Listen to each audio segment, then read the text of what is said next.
Hello, hello, hello, and welcome to another fabulous episode from On My Orgasmic Life podcast. Okay, so make sure you check the content warnings so you know what you're getting yourself into. Because remember, I always come with content warning.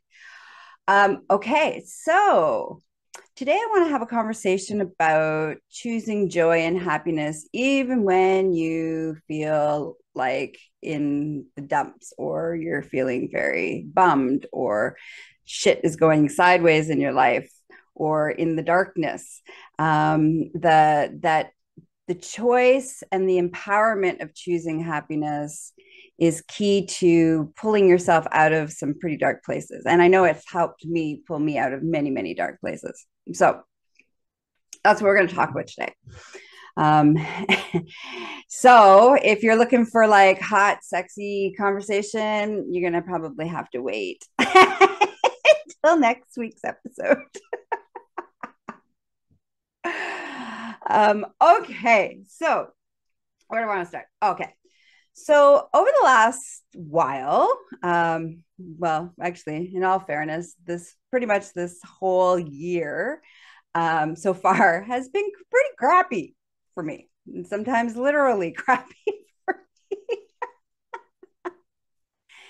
And I'm dealing with my health and all those kind of things. But the beautiful thing is that part of being when you're in pain or you're sick, and I just want to, I want to talk about how where I'm at because often you guys don't really see you see me bringing it and or you hear me bringing it with my mischievous giggles and laughter and joy and being this beacon of happiness, and that's not always my reality.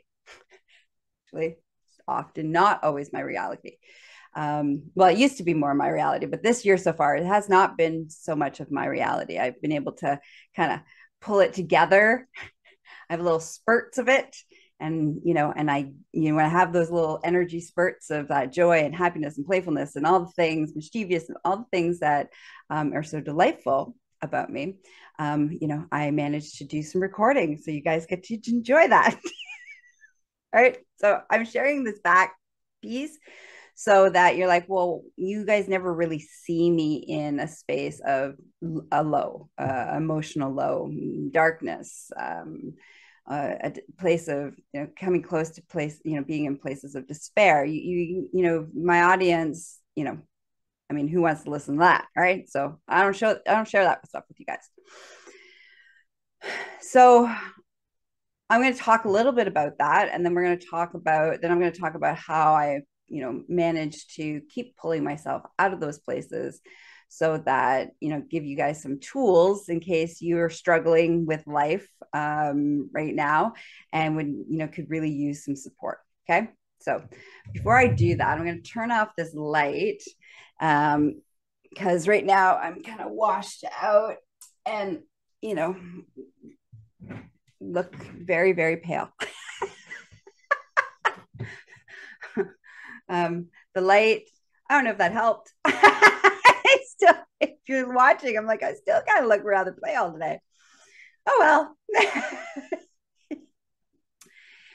well. Okay, so like I said, over this particular year, since 2023, I've been very ill, very sick. I've given you guys some insights and some updates on those pieces, and I've had a lot of energy loss and pain and all sorts of stuff. So there's been lots of lows and trying to figure it out, and the doctors and all those things. And now I think we have figured it out, which I'll do an update in the next our next little series of podcasts. The next couple of weeks, I'll give you guys an update of where I am, so you guys don't have to worry about me anymore. Okay, we're on the mend, so that's good.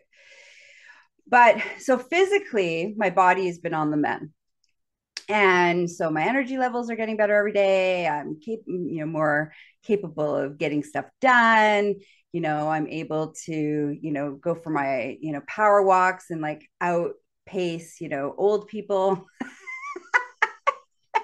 I paced some old people.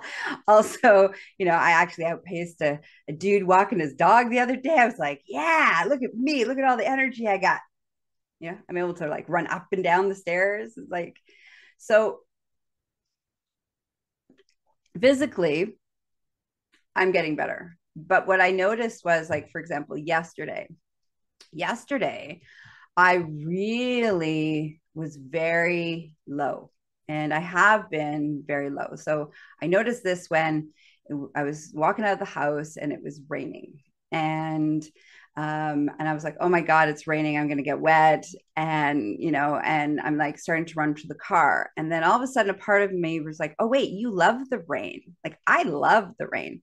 I love frolicking in the rain. Usually, as soon as it's raining, I run outside to dance and jump up and down in puddles, which is that piece of me, which is the piece of the joy and the joy seeker, the seeing the wonderment, the curiosity, the pleasure seeker, all of those, the mischievous little frolicking forest nymph. That part of me hasn't had any space in my world. And so I realized, so I was like halfway to the car, I was like, wait, you like the rain? I stopped for a second and I had the rain, on my skin and in my hair. And I was like, oh, this is joyful. And I realized I haven't been living from a place of my true joy, happiness, playfulness, frolickiness. And I realized it had been quite a long time since I've been in that place. So yesterday, in that awareness, I was like, okay, what's really going on an emotional level? Because I felt like, I kept crying all day yesterday. It's like there was a whole bunch of things that normally wouldn't bother me. That kind of, crying for no particular reason, usually only particularly happens just before I got my period. And I'm finishing up my period at the moment. So I'm like, that's not what it is. It's not hormonal. And it just was like so much grief of things that's been going on, and just again in that space of, I know in my own emotional patterning I can go very, very low. If I'm not on top of it, I can drop and stay in a place of basically despair for quite a while if I don't recognize it. So I allowed myself to kind of like process my feelings yesterday and do some crying and, do some ugly crying and let it out of my system and figure out what was going on. And so I did some clearing, some healing, and talked to my subconscious, talked to my inner children, and all the things. And the biggest part is that I haven't just been seeking joy. I've been so much in the healing and the sickness and my health that I haven't been seeking all these beautiful moments of pleasure and joy and happiness and the little things. So this morning I was like, I'm going to choose. I'm going back to I choose happiness. Wiggle, wiggle, wiggle. Ha ha ha. So a little bit about that saying is when I wrote my book, Stop, Drop, and Wiggle, 7 Easy Steps to Happiness, which you can see behind me, but you can also find on Amazon, and you can also find it on my website at succulentliving.com. So, and again, Stop, Drop, and Wiggle, and it'll be in the show notes. So when I was writing Stop, Drop, and Wiggle, it really was like, okay, understanding how our emotional defaults and how a big part of happiness is choosing it, not so much because you're in a place of empowerment. And so anyways, great book. Definitely recommend it. Go purchase it. So one of the things, so I just finished writing my book, publishing my book, and my lovely little nephew was visiting me from BC, and I think he was like 2.5, maybe 3. And so I started to teach him this construct and this concept of that, once you have your feelings, like it's important to, like, you can't bypass your feelings. You got to have your feelings, but you don't need to like live in them, breathe in them, wear them, sleep in them. You really only need 30 seconds to a minute, and maybe 5 minutes if it's like a heavy, like big thing that you need to feel, but fully feeling it. And then there's all these steps to pull yourself out of it, which the book talks about. And then it's a choice. It's like, this is a choice to choose to be happy, because there's lots of reasons in your day that can knock you off kilter. Frustration, tech not working, somebody cuts you off, the line's too long, like your whole day, there's a zillion reasons to be irritable, pissy, and angry. But there's also a zillion reasons in the day to find joy, pleasure, and happiness. But we're kind of not wired to like seek those things out. We're kind of been taught and wired to seek out, to reinforce that state of misery and suffering and despair and anger. And not that any of those feelings are bad. They're not bad.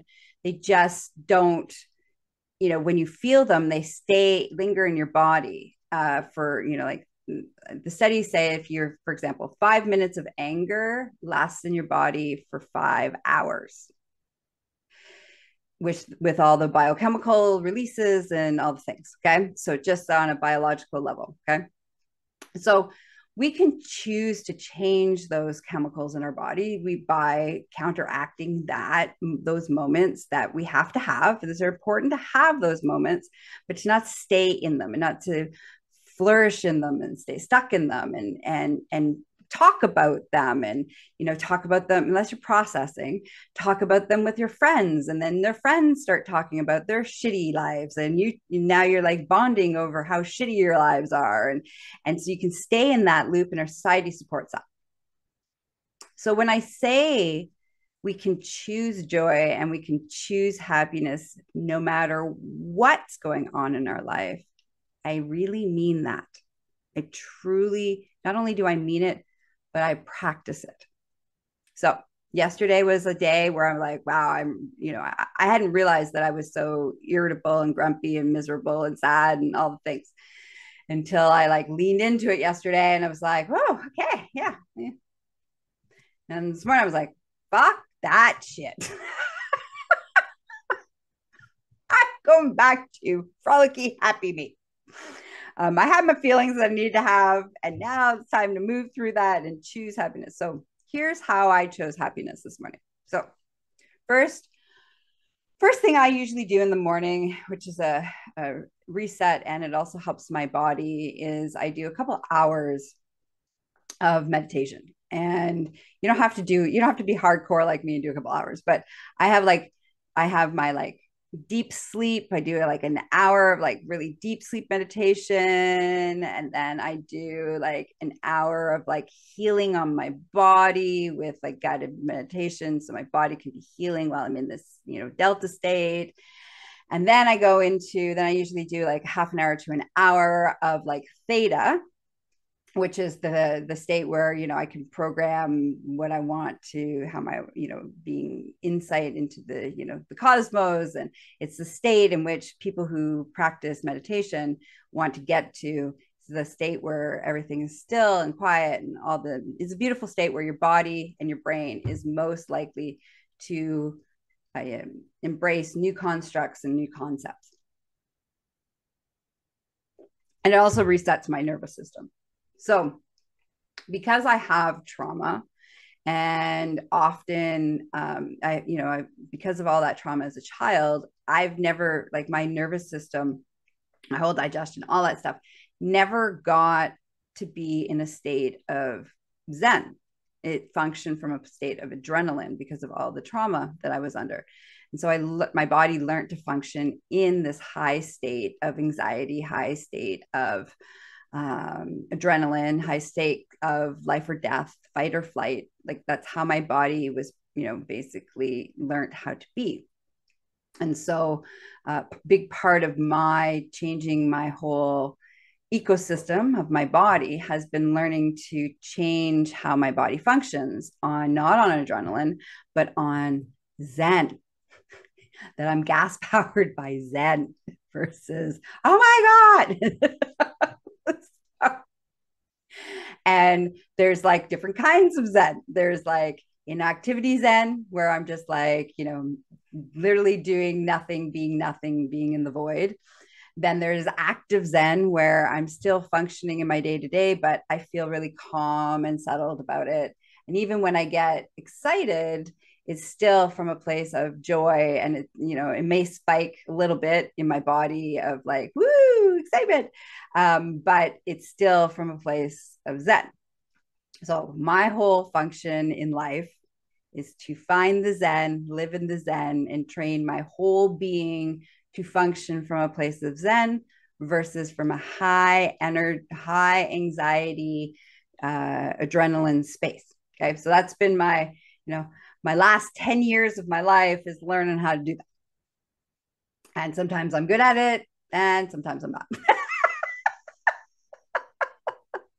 so so this morning I'm like, hey, it's time. So I did my meditation, did all the things. And then I was like, okay, so how am I feeling? And I'm like, I'm not feeling frolicky and like this whole like excitement to be alive and wake up in the morning and start the day and all the possibilities of the day, which is what I used to feel. So I'm like, okay, what do I need? And so I kind of drop into my subconscious, have a little chat with my subconscious and my inner children, which, if you want to learn all about that, I've, done a couple episodes on inner child work, actually lots of conversations about inner child work that you want to check out. One in particular is called the Flush Method, Advanced uh, uh, Inner Child Work. So you can go find that episode to understand what I'm talking about. And it might be very helpful for you. Okay, so I check in. The kids are like, we're not fun. That makes subconscious like, you're not having any fun. Not been any like frolicky. You haven't done anything frolicky. You're like not doing anything fun. So I said, all right. So I'm like, we do my work, tell the kids, give them some fun in the sanctuary. Then I'm like, all right, now I need to activate my frolicky nature. And my frolicky nature comes from many different sources, but one of my primary sources is, again, this is part of the magic woo part of me, that you may or may not know about me, but is my, connecting to fairy energy. It's like that light, playful, frolicky, if you've spent any time with me in frolicky mode, you'd be like, oh God, yes, you're such a forest nymph.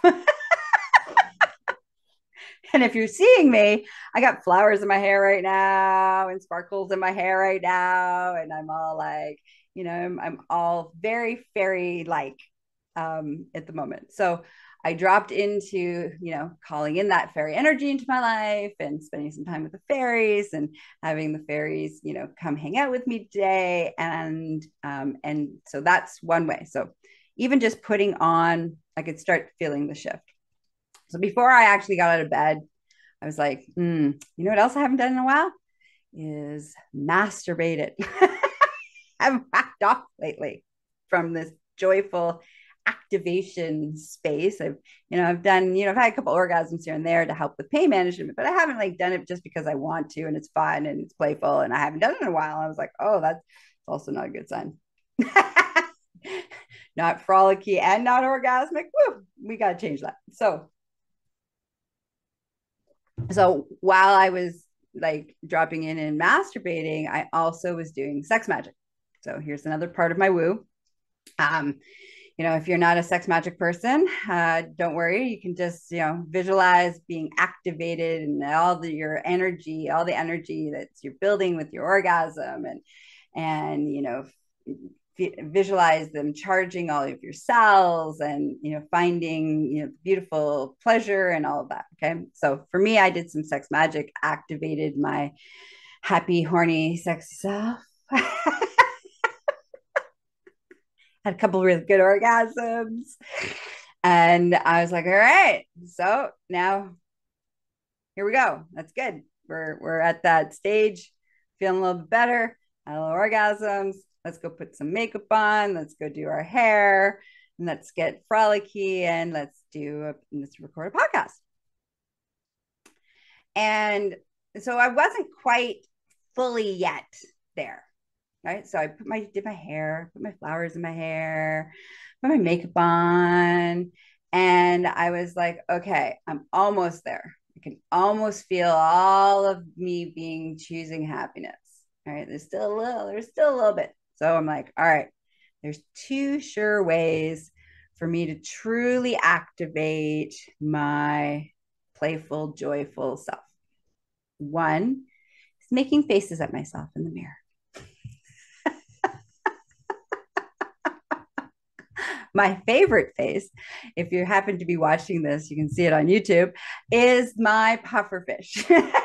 So I stand in the mirror, and this works. Like, I can be so angry, I want to like murder somebody, that it works every time, because it's really hard to be really angry or sad or any of the things when you make a face that is like a puffer fish that makes you giggle. Like, you can't be mad anymore.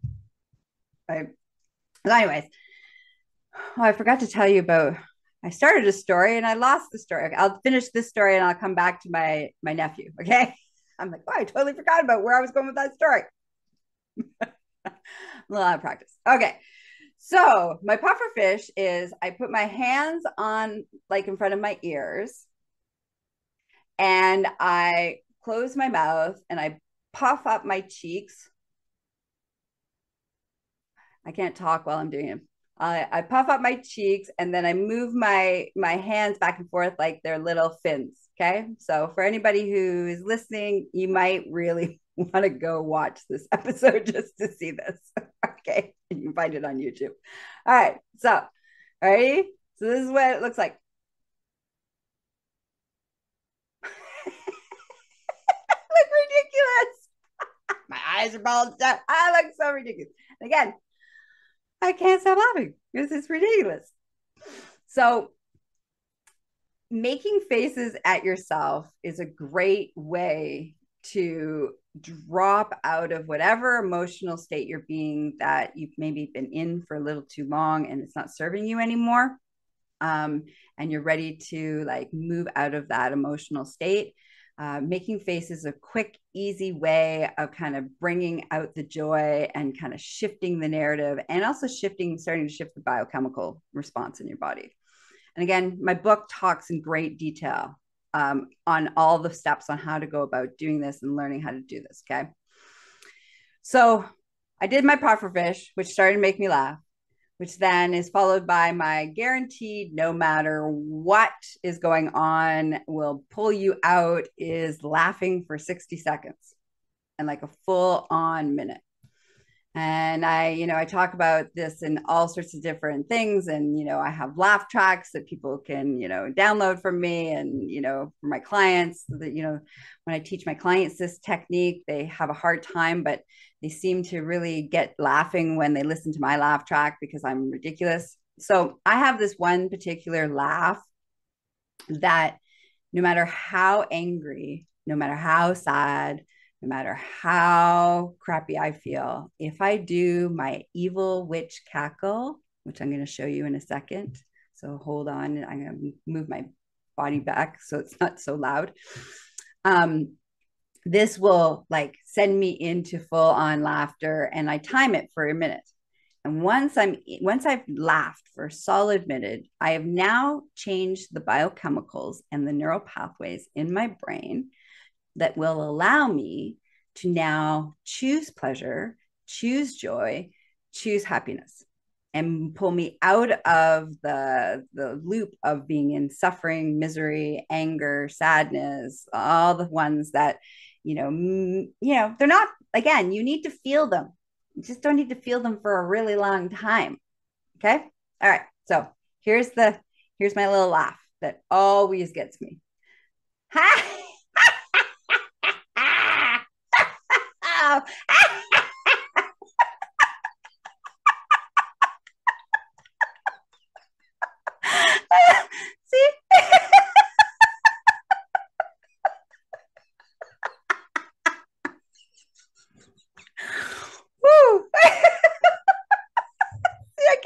stop now.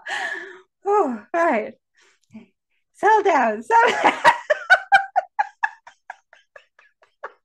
Ah,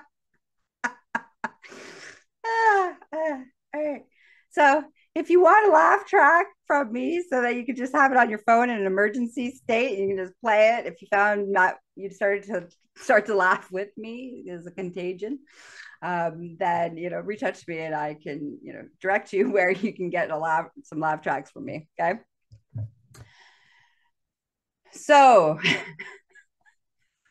see, gonna have a hard time here. Settle down.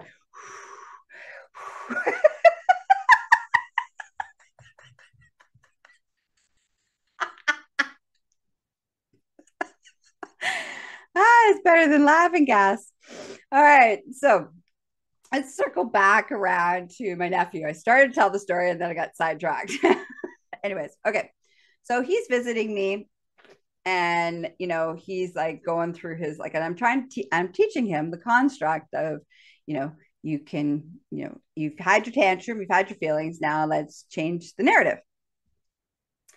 And so I was teaching him like, I would be like, he'd finish his full on tantrum, like 2, 3 year olds have, and over, nothing. But I let him have his feelings for a while, like for, a little bit. And then I would say, okay, repeat after me. And I'd be like, I choose. And he'd be like, I choose happiness, happiness. And then I would go, wiggle, wiggle, ha, ha, ha. And then he would wiggle his bum and he would go, ha, ha, ha. And the next thing you know, he would start to giggle and laugh and off he would go. And so I was like, wow, like, wouldn't that have been lovely to have learned when I was 2? My life could have been very different. I wouldn't have had to do all the things and all the darkness, all things, right? So he's so fabulous. I love that little dude. So he then decides that the people around him need to learn this because it's an easy way to shift his feelings. So he goes back home. His mom's having a meltdown of some sort, and he says to his mom, he's like, "Mommy, repeat after me." Of course, she has to. She doesn't want to in that moment, but she has to because like she's been teaching him like this is how you feel your feelings and then you move out of it. Right? You don't stay stuck in it. So he teaches, reminds her, and so she does the thing and she laughs and of course pulls her out of her stuff. He goes, for the next couple months, he basically starts teaching all the adults. There's kids at the daycare who are having like meltdowns after they've had their little meltdown. He's teaching them about the thing. He taught his daycare teacher about the thing. It's like that this idea that we have power over our emotions, that we need to feel them, but they don't need to control us, and that we can make other choices after we felt what we need to feel or process what we need to feel or change whatever it is that we need to do. And so I have so there's a short form for me of the whole stop, drop, and wiggle. And whenever I'm in that space of like, okay, I'm seriously not choosing happiness. I visualize my little nephew when he was like that little saying to me, I choose happiness. Ha ha ha. And wiggle, wiggle, wiggle. Ha ha ha. And that helps to shift me out of the thing. And now I can do all of the other tools that I may need to do to continue to choose happiness. So I share all of this because we believe that happiness is because of external things, right? So, we win some money, we falling in love, we have a great interaction with somebody, we get a promotion. Like external things are the things that make our life either happy or sucky. And that's not true, actually.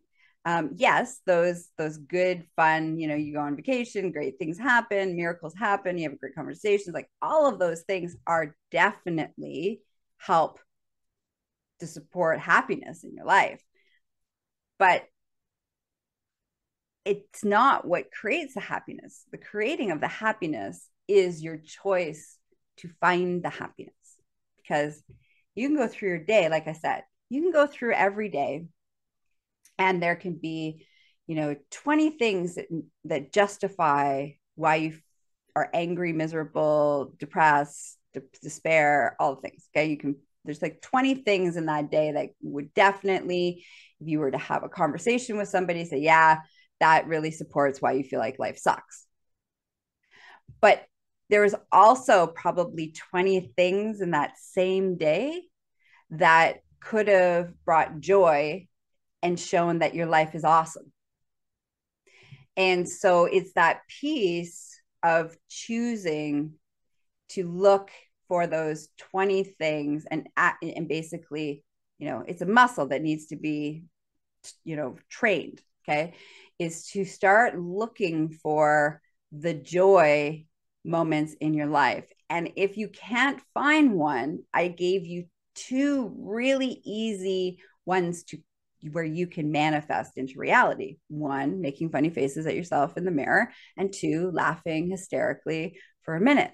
These are two things that you have control over, and you can create and you can drop in anywhere, anytime about them.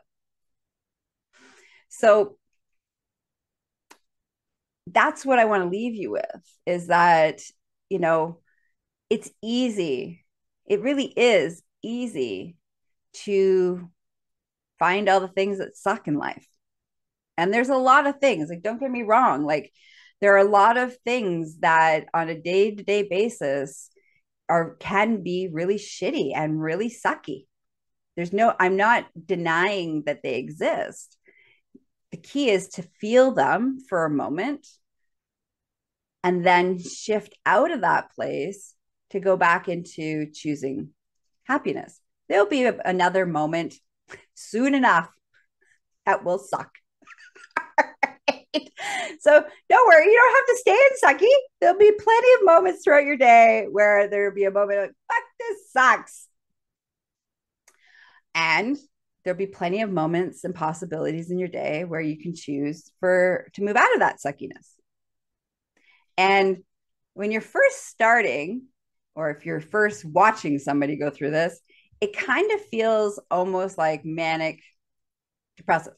Okay. Because you're feeling everything fully. So 1 minute you're crying, the next minute you're laughing, the next minute you're angry, the next minute you're joyful. Like, it feels very unstable when you're going through it. Also, when you're watching somebody go through it. But that's what life is a series. Every day is a series of joy, sucky, joy, sucky, sucky, sucky, joy, joy, joy, sucky, sucky. And if you're sucky sucking enough, it turns into joy. Sorry, I couldn't help myself. Always a little pervert that I am. So, all right, again, it's like, that's what it looks like. That's what being emotionally present and aware looks and feels like. It's not like a straight line. It's ups and downs, ups and downs, ups and downs. The key is to make your life so that your ups aren't so high and your downs aren't so low, so that you spend more time in the middle, where it's like little waves versus like big giant mountains. And that's a well-lived life. We spend a lot of time thinking that stability is numb, where we don't really feel anything. There's not an up or a down. It's just like straight. And a lot of that is numbness and dissociation and avoidance. And it's not about really feeling. It's about trying to not feel what you're feeling.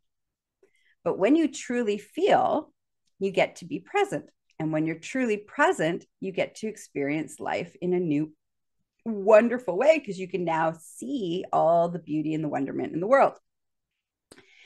and you get to be in your body more, and you get to be more present in your relationships, and you get to be more, and of course, I'm all about the orgasm girl of pleasure. You get to experience more orgasmic pleasure in your life on a day-to-day basis. And that's what this whole podcast is about. My orgasmic life. It's about orgasmic living. And orgasmic living is about being in your body. It's about being in the moment. It's about being present. And it's not about only being happy, happy, joy, joy, bliss, blissed out, because that's not real either. But it's about not staying stuck in any one emotion, allowing yourself to be in things, be present in things, feel the things, release it, move to the next feeling. And the biggest piece of that mental change is consciously choosing happiness. If I hadn't have chosen this morning, I can honestly say 100%. If I hadn't like kind of been aware of yesterday, I'm like, oh, I've kind of been in a funk. I've been in this like rut of like not, kind of feeling like, emotionally down and life sucks. Even though I've had all these beautiful possibilities, I've missed them. I miss them because I've been in this funk, because I haven't been choosing them. I haven't been present in the thing. I've been trying to avoid the funk by being avoidant. And so if I hadn't have had that awareness yesterday and then woke up this morning being like, all right, it's time to pull out our toolbox on choosing happiness. And and I'm glad I did, because one, I could have a beautiful conversation with you. And two, I'm looking forward to what's going to happen in the rest of my day. My day is going to be, I don't know what my day is going to be like, but I am consciously choosing to seek out the pleasure, the joy, and the pleasure possibilities today. Yesterday, I wasn't choosing the pleasure possibilities. I was choosing no possibilities. Yesterday, I felt like everything sucked. There was no point. So I was very teenage girl yesterday. Which, I needed to be to see the things, which is not, yesterday wasn't wrong and today's right. That's also an important piece here. It's just that yesterday was an important experience for me to choose this today. That's it. Who knows what I'll choose tomorrow? I'm hoping I'll choose the same thing tomorrow, but I don't know. So that's what I want to leave you with, okay? Is that it's an evolution, it's a choice, it's a learning, it's a muscle that you have to build.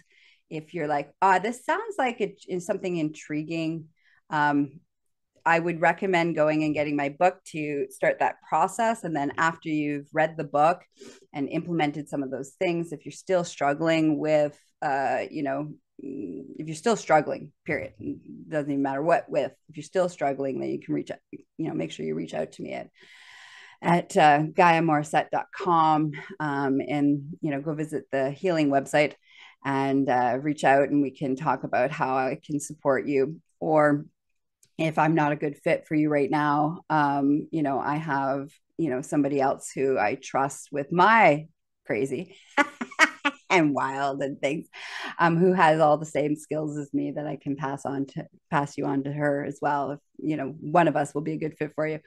So, all right. So my challenge to you today is, how many times today can you choose happiness? And can you at least go and attempt to choose happiness today, and laugh hysterically, or make a funny face, and in the mirror make a bunch of funny faces till you start laughing, and see how that feels. I know for me, if somebody had said to me that happiness was a choice before I started this journey about 10 years ago, I probably would have punched them in the face. I was rather angry back then. Because when you're in it and you feel, and life really sucks and things are hard and all this stuff, and some fucking, bubbly person comes along and says, well, you could choose happiness if you want. Yeah, the last thing you want to hear is that, and you're probably going to want to punch me in the face. And I understand, because 10 years ago, before I started this work, I totally would have punched me in the face. But try it. That's it. That's all I want to leave you with. Just try it. Because for me, knowing that I get to have the choice and I get to have how I move in the world is a choice that I get to have. All of a sudden, life stopped happening to me and shitty things stopped happening to me. And I stopped feeling, disempowered. I stopped feeling like a victim. I stopped feeling like I have no control and I'm powerless. I stopped feeling that, because if I can have the power to choose how I react and how I feel in the world, I have all the power I need. Nothing happens to me. Nothing, I get to choose how I respond to the experiences that happen in my life. Okay. Now, if you're struggling, and I really want to say this, if you happen to be in a dangerous situation and you are in an abusive situation, then this is not the time to try to choose happiness. This is a time to choose an opportunity to figure out how to exit that so that you can be safe to make those choices. Because the truth is if you're in a dangerous, like actual physically dangerous situation, and you are incredibly powerless in that moment, the first piece is figuring out how to escape that powerlessness so that we can do these other things. Okay. I really want to acknowledge that piece, that if you are in a dangerous physical, traumatic situation right now, choosing happiness isn't going to fix this problem. Okay. It's not. So if you're in that place, please get support, whether that's, going to a shelter, calling the police, whatever it is you need to do to get to yourself so that you can be physically safe, then that's a priority. After you get safe, then we can work on all of the other things, emotional well-being, all that kind of stuff. But first you got to work on making sure that you're physically safe. Okay. So I need to acknowledge that, not every situation is, oh, I can laugh my way out of this situation. Okay. All right. Till next time, I don't want to say stay happy, because that's like too bliss bunny-ish, as if sometimes when you're not happy, it's a bad thing. No.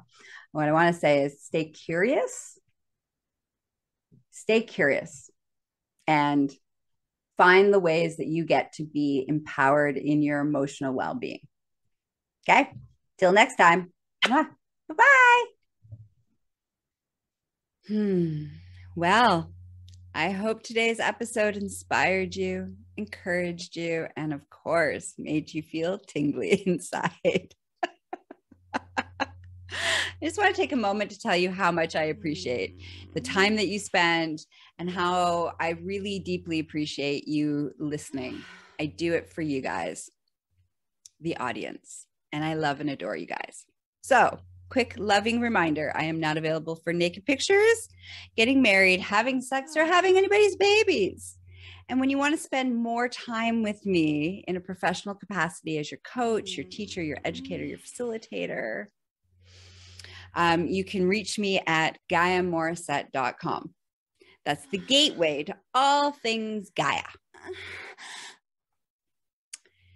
Now, if you're like, oh, I really wonder what's in the extended version. I also lovingly invite you to follow me on Instagram, which the handle is My Orgasmic Life Podcast, where you can leave feedback and comments. Also come join me on Facebook at My Orgasmic Life Podcast Facebook group. And I really want to hear from you. I want to know how this show affected you. What did you learn? Was it inspirational? Did you agree? Do you disagree? I want to know, because I'm a little bit of a voyeur. So I want to know how am I affecting you? So please come leave some comments. Now, if you're like, but I don't want everybody to know what I'm thinking, which is okay. Sometimes we need privacy and we need to be anonymous. So you would like that option? We have that. You can email my slutty assistant, Layla at GaiaMorissette.com. Okay, listeners, until next time, may your life be filled with sexy exploration and orgasmic pleasure. Mwah. Bye-bye.